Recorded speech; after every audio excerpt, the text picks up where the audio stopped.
Et maintenant Emmanuel, bonjour, direction les étoiles. Oui, c'est un temps fort chaque année qu'on attend tous les deux en plus, et on n'est pas les seuls. Début août, avec près de 500 manifestations organisées dans son cadre en France, la Nuit des étoiles arrive cette semaine. Et si vous vous posiez le temps d'une soirée pour regarder le ciel, son immensité, ces étoiles, avec des télescopes, des lunettes, des lasers pour pointer d'ailleurs les astres samedi soir, prenez place sur le beau site de la Commanderie de Coudry, sans pollution lumineuse, visuelle, avec l'Astro Club Chalandais.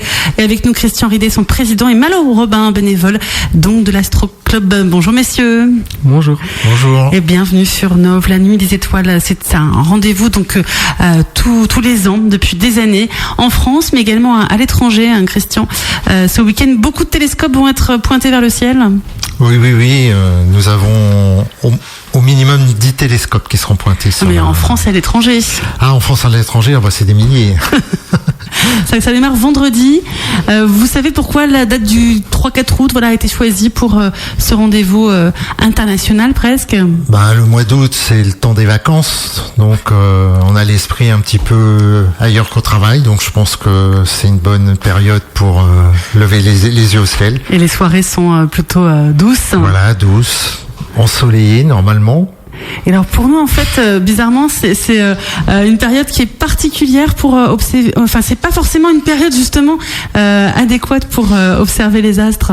Non, c'est la meilleure période, c'est pour l'hiver. Les fans, évidemment. C'est l'hiver parce qu'il n'y a pas de perturbation atmosphérique l'hiver. Il fait moins chaud, donc le ciel est plus pur. Mais on va quand même voir plein de choses samedi soir. Oui, ça, l'été, ça n'empêche pas d'observer. Je pense que samedi, il va faire beau, donc ça sera bien. Alors l'Astro Club est mobilisé. Vous serez combien de bénévoles samedi soir? Une vingtaine, 20-25 bénévoles pour accueillir le public. Une partie est en vacances, c'est ça? Vous êtes combien en total en fait dans le club? Une petite cinquantaine. Et avec vous et avec nous aujourd'hui, Malo, qui a 16 ans, qui a découvert, alors pas forcément, mais presque, en tout cas qui s'est découvert une passion lors d'une Nuit des étoiles avec l'Astro Club. Je pense que c'était une de ses premières, l'astronomie. C'est une belle histoire que vous pouvez nous raconter là aujourd'hui. Alors oui, en fait, je suis passionné de science depuis que je suis tout petit. Et en fait, on a découvert la Nuit des étoiles et on a voulu y aller. Et du coup on a regardé dans les télescopes, écouté une conférence et j'ai tout de suite accroché à l'astronomie. C'est vraiment quelque chose qui me passionne. J'adore regarder le ciel avec mon instrument. Vous aviez 7 ans ce premier soir? Non, 9 ans. Ah, 9 ans, pardon. C'était il y a 7 ans. Oui, ça j'avais le chiffre 7 en tête. Et donc ça a marqué un tournant. Oui. Depuis en fait je veux faire le métier d'astrophysicien. C'est incroyable ça. Donc peut-être que demain soir vous allez susciter à votre tour des vocations. Samedi soir vous allez susciter à votre tour des vocations d'enfants. Qu'est-ce qui vous a marqué ce soir-là, cette première Nuit des étoiles pour vous? Ce qui m'a marqué, c'est de pouvoir observer les planètes comme Jupiter ou Saturne, ou même des galaxies qui sont à des milliers d'années-lumière de chez nous. Et vous avez demandé à l'Astro Club si vous pouviez intégrer le club? Oui, exactement. Et on m'a tout de suite répondu que je pouvais. Et donc j'ai découvert après l'astronomie grâce à eux. À partir de vos 9 ans, donc. Oui. Donc chaque année, vous participez donc à plein de rendez-vous, à des Nuits des étoiles, avec l'Astro Club, et cette fois maintenant de l'autre côté. Oui, depuis, en fait, c'était la première Nuit des étoiles qui m'a fait découvrir l'astronomie. Et depuis tous les ans, je suis là à la Nuit des étoiles. Et cette fois, vous avez donc un télescope. Vous avez un télescope, c'est ça? Oui, un télescope avec un miroir de 20 cm de diamètre. Ce qui signifie pour nous profanes. C'est en fait plus le miroir est gros en diamètre, mieux on voit le ciel en fait. Et alors 20 cm? On commence à bien voir. On commence à bien voir. Et ça, par exemple, Christian, à 16 ans, vous n'auriez pas pu vous offrir un télescope aujourd'hui. Ça s'est vraiment démocratisé, popularisé le matériel. Oui. Aujourd'hui, on trouve du matériel très abordable. On n'est pas obligé de mettre des milliers d'euros dans un télescope. Comme avant. Voilà, ouais. Quand on voit effectivement, vous, l'astronomie, elle est venue aussi jeune dans votre vie? Oui, très jeune. Je me suis toujours intéressé à ce qui se passait dans le ciel. Mais quand je suis arrivé à la retraite, il y a 5 ans, j'ai dit il faut que je m'y mette, et j'ai trouvé le club, l'Astro Club Chalandais, avec des gens très sympathiques. Je suis rentré dans le club et c'est parti comme une fusée. Donc vous êtes arrivé après Malo. Largement après Malo, oui. Malo, oui, je l'ai connu, il avait pas 16 ans. Et donc vous avez découvert plein de choses aussi, comme Malo avec l'Astro Club. Oui. Moi, en fait, je pensais connaître beaucoup de choses, mais quand je suis arrivé dans le club, je me suis aperçu qu'en fait, je connaissais rien. C'est vrai? Oui. Donc, j'ai appris plein de choses et j'en apprends encore. Hein. C'est tout le temps, on apprend. Hein. Parce qu'en fait, les bénévoles, vous vous retrouvez toutes les semaines pour regarder le ciel ensemble. Oui, normalement, on se retrouve tous les vendredis soirs à la commanderie de Caudry pour regarder le ciel. Et on fait aussi des séances d'astrophoto. On a quelques membres qui font pas mal de photos. Cette année, on n'a pas été très gâtés avec le temps, mais on espère reprendre l'activité assez rapidement.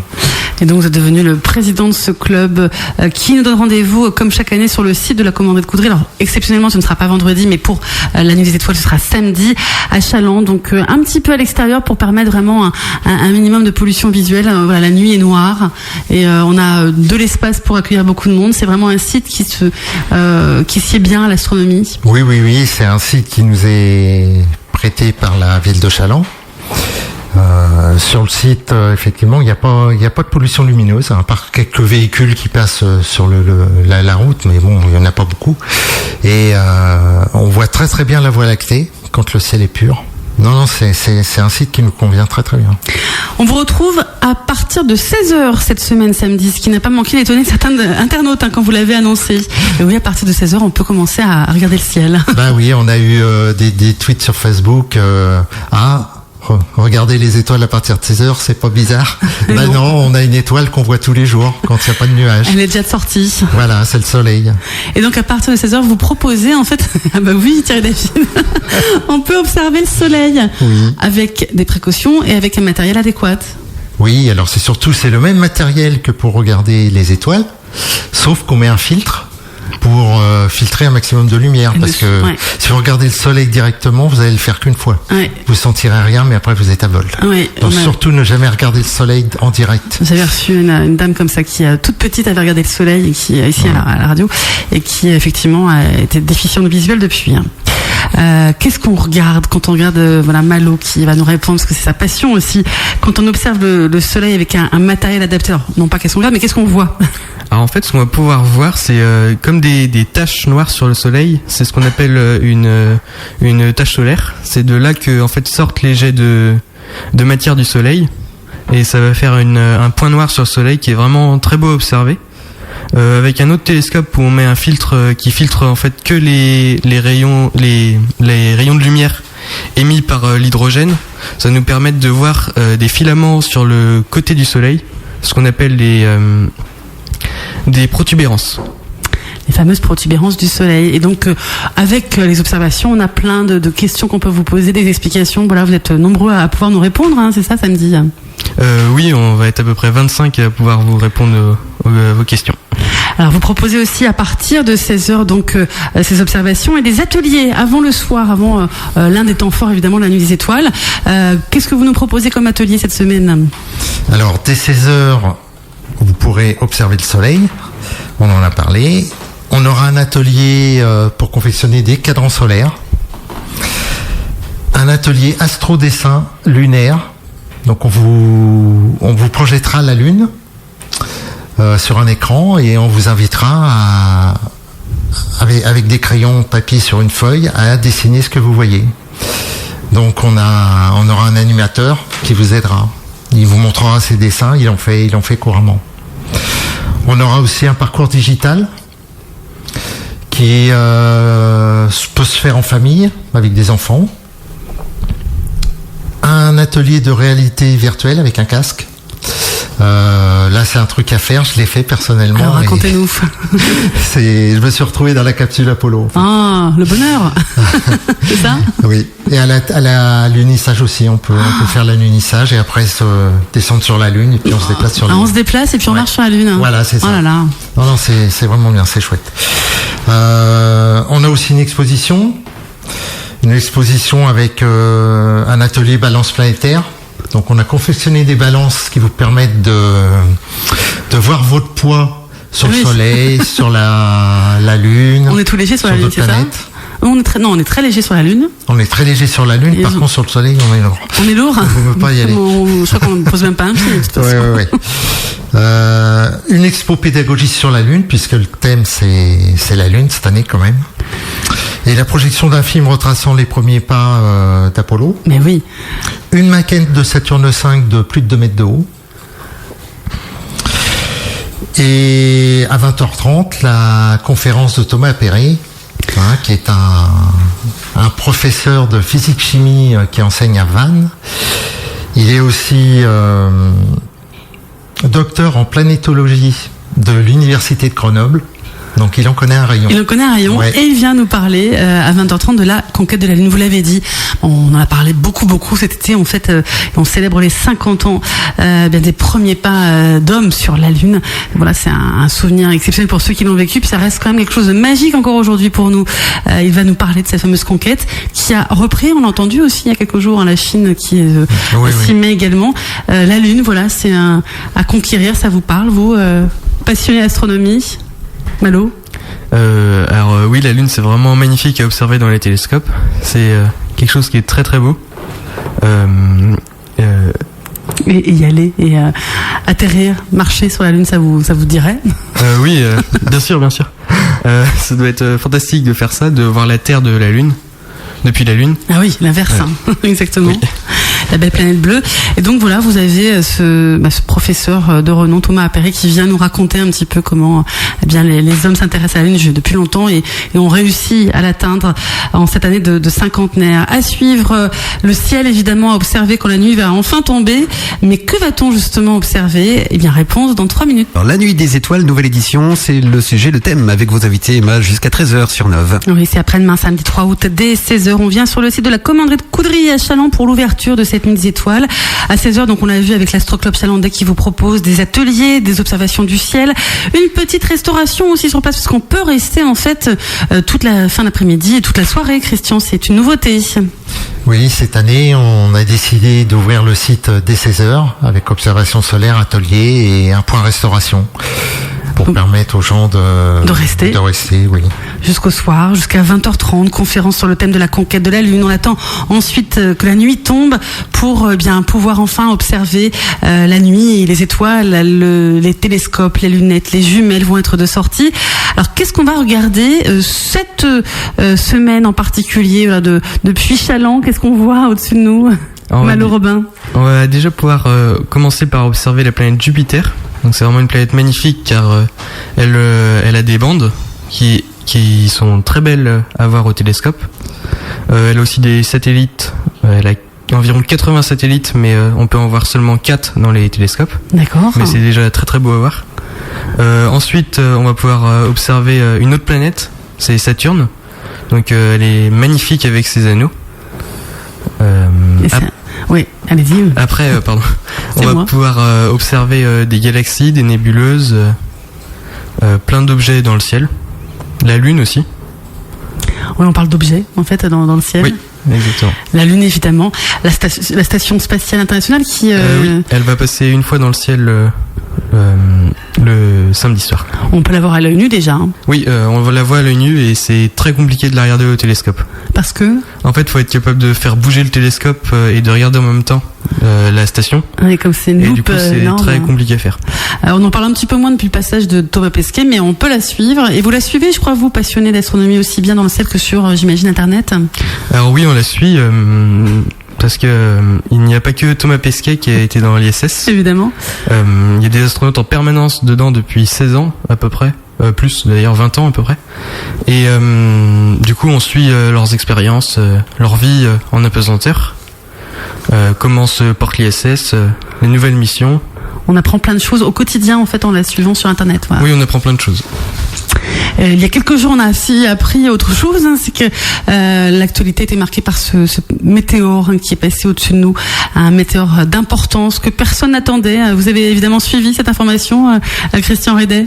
Oui, j'ai vu ça. Je l'ai appris comme vous une fois qu'il est passé. On ne l'a pas su avant. Et alors, comment justement est-ce possible qu'un météore qui arrive aussi proche, avec tous ces télescopes petits et grands qui sont pointés sur le ciel? En fait, je sais plus quelle est la dimension du météore là. Il devait faire une centaine de mètres de diamètre et ils sont très très difficiles à détecter. Surtout s'ils ont des trajectoires un peu bizarres. En tout cas, pas d'alarme, pas d'alerte. Il y avait rien de grave, mais voilà, on en a pas mal parlé évidemment dans l'actualité. Et vous, ça vous arrive de voir dans vos télescopes des météorites par exemple? Oui, on peut en voir. On a déjà vu des astéroïdes qui passaient. C'est un petit peu... En fait, c'est comme une étoile, mais qui bouge assez rapidement dans le ciel. En 20 minutes, elle a changé de position par rapport aux étoiles qu'on voit à côté, à peu près. C'est très beau aussi à voir. Et alors, les étoiles filantes, les fameuses, on en a pas mal en ce moment? Est-ce qu'on en voit ou pas trop? Ça va débuter. Ça débute, hein? Oui, on rentre dans les Perséides et oui, c'est pendant 15 jours à peu près, là. Alors, pour les profanes que nous sommes, expliquez-nous ce que c'est qu'une étoile filante en réalité. Alors, en fait, une étoile filante, c'est ce qu'on appelle un météore. C'est un caillou dans l'espace qui va arriver dans l'atmosphère de la Terre et en fait brûler pour se désintégrer. Et en fait, c'est ce plasma en fait qui est produit par l'échauffement du météore dans l'atmosphère qu'on voit, et c'est ça qui fait ces traînées magnifiques qu'on peut voir dans le ciel l'été et l'hiver aussi. On a l'impression que ce sont des étoiles, mais ce ne sont pas des étoiles. Non, ce ne sont pas des étoiles, c'est des cailloux. Il faut dire que c'est l'origine, c'est les queues des comètes en fait. Quand elles passent dans la trajectoire de la Terre, elles laissent des petits grains de poussière. Et quand la Terre passe dedans, l'atmosphère les absorbe et le spectacle voilà. est fabuleux. Oui. On va garder en tête que ce sont des étoiles filantes. En tout cas, on en sait de plus en plus davantage. On le voit dès 16 ans, vous savez plein de choses. Et chaque année, sur le ciel qui nous entoure, sur ces galaxies, on a encore beaucoup de choses à apprendre. Est-ce qu'il y a des thèmes comme ça que le futur astrophysicien rêverait d'étudier? Oui, j'aimerais bien étudier par exemple la matière noire ou les trous noirs. J'aime aussi beaucoup le fonctionnement du soleil en fait. Je trouve ça très très intéressant. Donc il y a encore plein de choses à faire. Les trous noirs, on n'a pas encore tout découvert et compris en fait. On commence à percer les mystères des trous noirs, mais c'est encore très compliqué à comprendre. Et la fameuse matière noire, alors de quoi s'agit-il? Justement, c'est ça qu'on sait pas du tout. On sait pas du tout qu'est-ce que c'est que la matière noire. Alors, on sait qu'elle existe, mais on sait pas qu'est-ce que c'est. Peut-être que Malo, dans 20-30 ans, nous le dira. Peut-être. On en sait en tout cas davantage, voilà. Et puis samedi, comme chaque année aussi, vous nous proposez un petit temps particulier. On retrouve les constellations et la mythologie. Évidemment, elles ont tout un nom qui nous rappelle que le ciel inspire les hommes depuis la nuit des temps. Hein. Oui, l'origine est très lointaine. Ils en savaient peut-être autant que nous. Et à cette époque-là, il faut savoir qu'ils avaient un ciel très très pur. Nous, on est complètement pollués. Et ils voyaient des choses que nous, on peut pas voir à l'œil nu aujourd'hui. Et est-ce qu'on peut voir à l'œil nu sur une partie de la planète des choses qu'on peut pas voir d'ici, depuis la France? Ah bah oui, il faut monter dans les montagnes au Chili. Tous les gros télescopes sont dans le sud de l'Amérique, beaucoup au Chili. Et le ciel est très pur, et comme on est à 3-4 000 mètres d'altitude, l'atmosphère est moins dense. Ce n'est plus exactement le même paysage, effectivement. Ouais. Donc on vous retrouve samedi soir, et puis on vous retrouve aussi vendredi prochain à la commanderie, donc comme tous les vendredis de l'année. Oui, normalement le 9 août, on devrait y être, oui. Vous allez aussi, je vous avais croisé la semaine dernière à l'occasion d'une soirée d'observation depuis l'hippodrome de Châlons. Vous allez en reproposer une au mois d'août? Oui, il y en a une. Alors la date, c'est le 30 août. À la fin du mois? Oui, c'est à la fin du mois d'août, j'ai plus la date en tête. Évidemment, à l'hippodrome, où là, vous avez une soirée qui est ouverte à tous, 3 €, et là, vous proposez plein d'explications, plein d'observations. Voilà, c'est limité à 40 personnes pour pas faire des groupes trop importants, et on fait une petite présentation du système solaire et puis du matériel, et ensuite on passe à l'acte. Aux choses sérieuses. Voilà. Rendez-vous donc en tout cas cette semaine samedi soir avec vous, avec les bénévoles de l'Astro Club Chalandais. Je précise qu'une nuit des étoiles est aussi organisée au Davio à la part de Mont, sur notre partie du territoire. Il y en a pour tout le monde, et donc on peut venir. Ces 2 soirées sont évidemment gratuites. Demain, place au festival de l'Île Chauvet qui va s'ouvrir ce vendredi dans ce bel écrin qu'est l'abbaye, et on reçoit avec beaucoup de plaisir, comme chaque année, Jacques Ravelot du Parc, avec demain 2 artistes de son premier spectacle qui va ouvrir le festival. En tout cas, le premier spectacle du festival, c'est Jésus-Christ 2000 ans d'amour, qu'a écrit et mis en scène Jacques, et voilà, je suis ravie de le recevoir demain. Eh ben, on en saura plus à 12h35. C'est noté. Et puis rendez-vous donc ce samedi pour la nouvelle édition, la 7e, hein, c'est ça? Oui. De la Nuit des Étoiles. Pour l'Astro Club Chalandais. Exactement. Voilà. On salue évidemment. Merci messieurs. Merci Emma. À demain. Merci à vous. Merci. Merci. Et puis à tout à l'heure, Emmanuel d'en sortir avec